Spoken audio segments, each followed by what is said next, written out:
وسند guuradii ka soo wareegtay markii dhidibada loo taagay dhakhtarka Gudaaliya NT Center kaasi oo ka howlgala magaalada Boorame ee xarunta gobolka Awdal isla markaasina qaabilsan xanuunada kala ah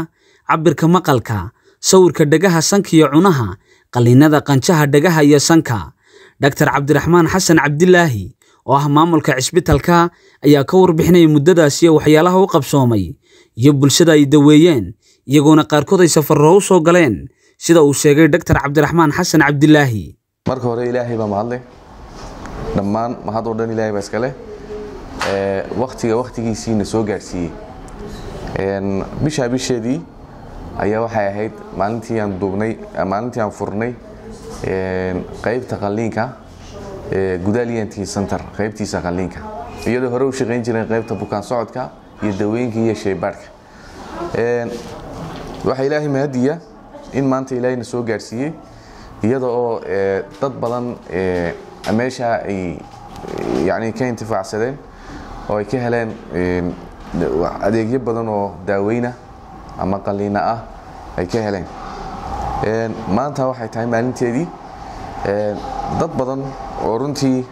aad u fara badan oo bulshada gobolka iyo kuwa ka baxsanba ayaa waxay ka faa'iideysteen adeegyada ay bixinayso Gudaaliya NT Center si kooban haddaan u sheego bukaanada ka faa'iideystay xarunta haddii bukaan socodka la eego muddada sanadka ah aad bay u badnaayeen aad bay dad badan uga faa'iideysteen jir ahaan waxaan ku qiyaasi karnaa wixii bukaan socda inay tahay 3600 oo bukaan socda xagga qaliinada marka la isku daro kuwa minorka fudud ama si kuwa majorka ilaa 100 bukaan oo runtii xarunta ay ka faa'iideysteen taasi waxay ku tusinaysaa baahida bulshadu u qabtay xaruntan oo kale in la furo ama se dadku ay u baahan yihiin adeegyada noocan oo kale runtii xaruntani dadyowga ay adeega siiso waxay ka kala yimaadaan dhammaan gobolada jaarka oo dhan ama wadamada jaarka oo dhan waxa jira bukaano badan oo ka yimid Djibouti oo xagan adeegyo qaliina ku siinay daaweyn ku siinay kuwa kale Ethiopia ka yimaada gaar ahaan Jigjiga oo qaliino aanu sameynay arday ahaa oo qaliin loo sameeyay ama adeegyo kale caafimaad la siiyay waxa jira kuwa ka yimid Soomaaliya inteeda kale Muqdisho ka yimid Puntland ka yimid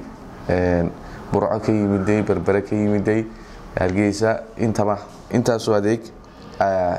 ay u yimaadaan xarunta si ay uga helaan adeegyada xanuunada ku dhaca cunaha iyo sanka iyo dhagaha runtii waa wax Ilaahay lagu maadiyo muddada yar ee gaaban iyo adeegga inta leeg ee xaruntu bixisay waxay macnaheedu tahay inay xaruntan ahayd ama la furay waqtigeedii saxda ahaa waxa bulshooyinka Soomaaliyeed ugu baaqaynaa ama soo ugu bushaareynayna in xaruntu qalabyo kale cusubna soo kordhisay sida qalabyada endoscopiga ee guriga lagu dhaadhiciyo kuwa dhagaha lagu qalo iyo kuwa qaliinada culus ee ENT-ga runtii xaruntu hadiye jeer waxay u furan tahay dadyowga Soomaaliyeed meel kasta ay joogaan waxaan leenahay soo dhawaada insha Allah xaruntu diyaar bay idin tahay kullay warbixinta gaaban intaas ayaan ku soo koobay insha Allah taala wabillahi tawfiiq dhankooga waxa ka mahad celiyay adeegyada loo qabtay qaar kamid ah waalidiintii dhalay dhalinyaro loo fuliyay noocyada kala duwan ee qaliinada Amiira ayaa hooyadaha in qanjidhadayga xanuun jiray inta la badan waan la tacaawinta badan way iga xanuunsan jirtay markuu duru ku dhaco markaste waan la kadeed jiray dhakhtar iyo dawo uma la taagnaa hadda iminka markii la iga gooyay iminka sanad weeyaan markii la iga gooyay caafimaadkaygu aad buu 100% yahay wax duriyo kuma dhaco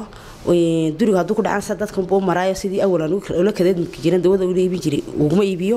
hadda way iska fiicantay caafimaadkaygu 100% maalintii la iga gooyay in dhakhtarka keenay Gudaal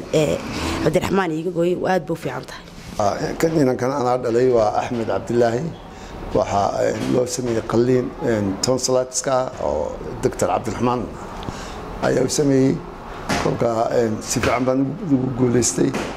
muxuu ahaa kadibna markuu u dhamaatay caafimaad aad buu caafimaad si fiican buu ninka fiican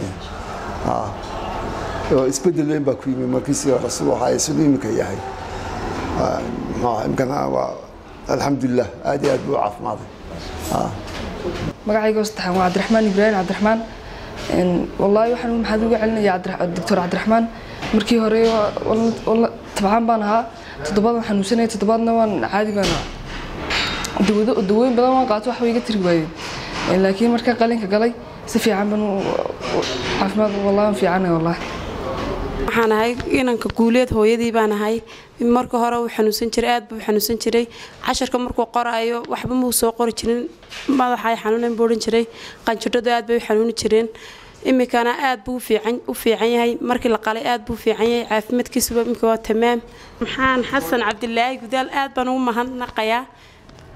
imika ciyaalkii aad buu uga gooy iska fiican yahay aad baan ugu mahadnaqayaa suxufi cishqi magaalada Boorame ee xarunta gobolka Awdal.